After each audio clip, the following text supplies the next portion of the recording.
guys, it is Truly Exclusive back again, and like I told you guys, we were going to be doing interviews with different people, and today I have one of my good friends and inspiration from YouTube and just how I got started. Stubby, go ahead and let the people know who you are, man. What's up, guys? Hey, it's Stubby. You guys probably know me. If you don't know me, then subscribe to my YouTube channel at youtube.com/StubbyVideos. I make, a variety of wholesome content. I hand out municipals and bake cakes for y'all like fucking Martha Stewart and whatnot. So, yeah, you won't regret it, alright? You won't regret it. That's my summary. Well, you can definitely see that Stubby just has a natural instinct in what he does and his whole YouTube thing. So, guys, if you just see me choking, I don't know.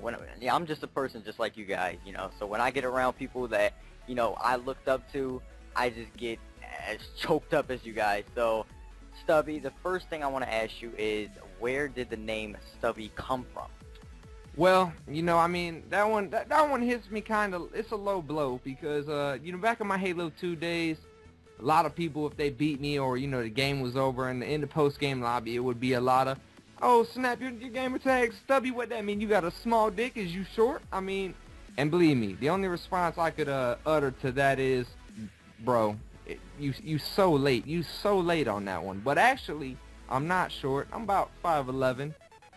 And I'm not, I ain't trying to talk about my jock or nothing, but I'm not, Doing good for yourself. Overzealous with my ego. So I'm just gonna say that I'm fine with the size of my mandible. And the name Stubby, actually, if you guys really want to know, this is gonna be quite embarrassing, but I did play World of Warcraft back when I was in middle school, and I had this guild leader. It was a really prestigious guild, and I really wanted to be in the guild, and a lot of guilds don't let you in unless you're extremely good at the game. You're like 30 years old with acne still, playing the game for hours and hours. I was just some kid who was playing the game, and I talked to this guy, and I was actually genuine with him, and he actually let me join the guild, and his name was Stubby.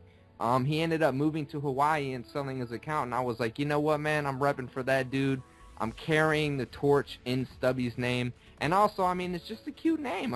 Stubby, who would think that I would be some kind of crazy, deranged, brawling dude, and I'm not, but it would be awesome if I were. It's just a contradictory kind of style, it's cute, but yet, if you get whooped in Halo by a guy named Stubby, it's also a bit embarrassing. So, there you go.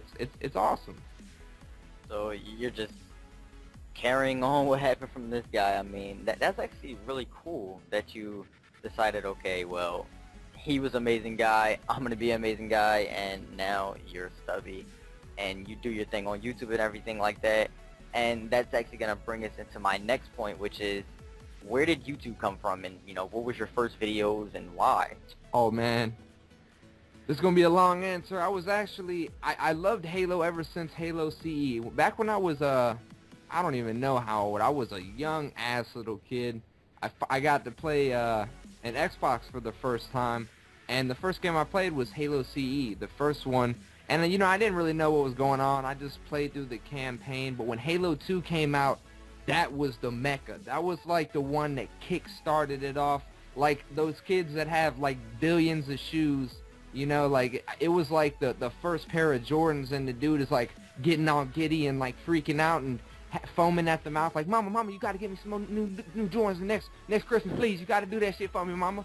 I was like that on Halo 2. Like, man, did I play so much Halo 2. And I always looked up to those people that made videos. There was so much originality in Halo 2. There was Midpoint and all these people. Blue X Rape was a great Taj. There was so much originality. Even the Halo God, you look at all that simplicity and just natural enjoyment that was being shown in the videos, and I don't really see that as much nowadays. But when Halo 3 came out, I actually had a chance to make videos because I didn't have a capture card during Halo 2. I was more focused on school, which ended up, it helped me, but I still wish I could have gotten a capture card. And a good friend of mine passed the word, who I still to this day, even though he doesn't edit videos very much, I consider him, if not the best editor on the Halo community.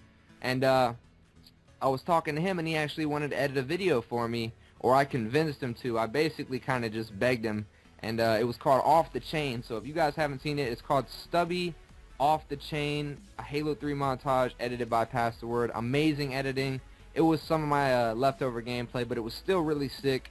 And ever since then, man, I was just hooked on making montages. And then, I mean, I hadn't even really seen the Call of Duty commentating and all that, but I realized, like, what about, like, John Madden and all these sportscasters? Why wouldn't I just, like, cast gameplays and bring enthusiasm to the table? And I guess just out of my own, you know, spontaneous feel for entertaining, I just started commentating my gameplays, and then, you know, kind of got a little bit bigger than I expected. And I still don't sweat the numbers, you know. It's not about the numbers, it's all about the community and my subscribers, and I love y'all to death.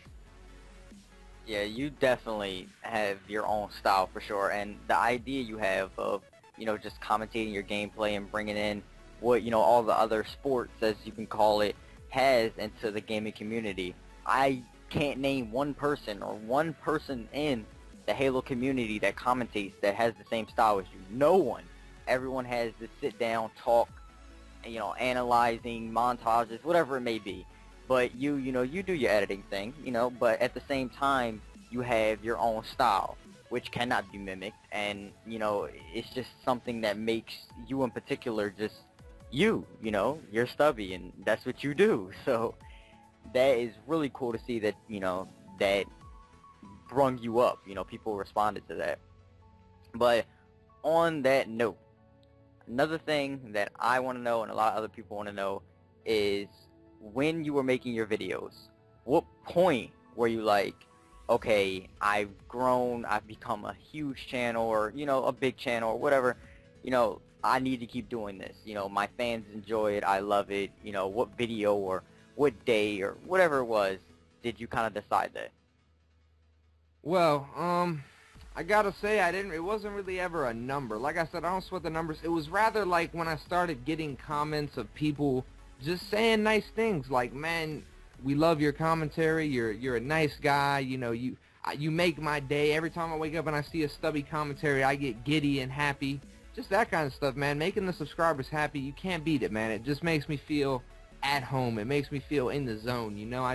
That's exactly why I do it. It's only for the subscribers, man. It's only for the people that want to listen. Like I said, I've said this, I don't consider myself talented. A lot of people do, but I consider the talent being vested in the subscribers for finding interest in my talent, if that makes sense. Which I didn't mean to get all philosophical and crazy on you, but that's just how I do, you know what I mean? Yeah, so here's a question. Is there ever a comment or a message that stood out to you that really said, okay, you know, I feel like these people really enjoy, like an amazing comment or just a heartfelt comment or something just funny that stood out? I don't know, on my recent video, one dude said he wanted to play with my balls. I no comment on that one. I mean, I'll give you a thug hug or something. I'll give you a little peck on the cheek, maybe at the most if I'm a little bit tipsy, but I don't know about that one. I hope you were talking about the oddball game type, but man, there's so many to name. I mean, I got subscribers I can name off the top of my head. I got like Kev Muffin, Fossil.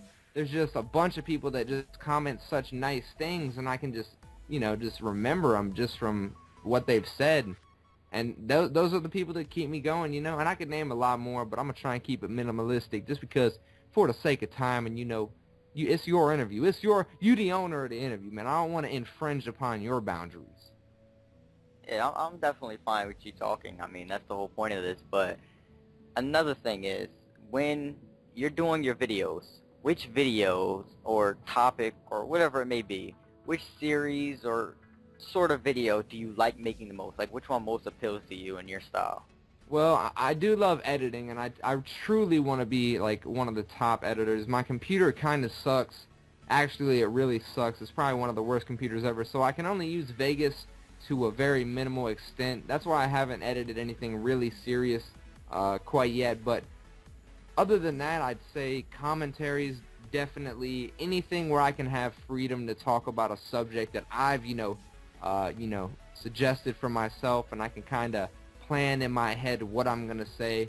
It's always fun, man. It's always fun to, include things in there that make people laugh and whatnot.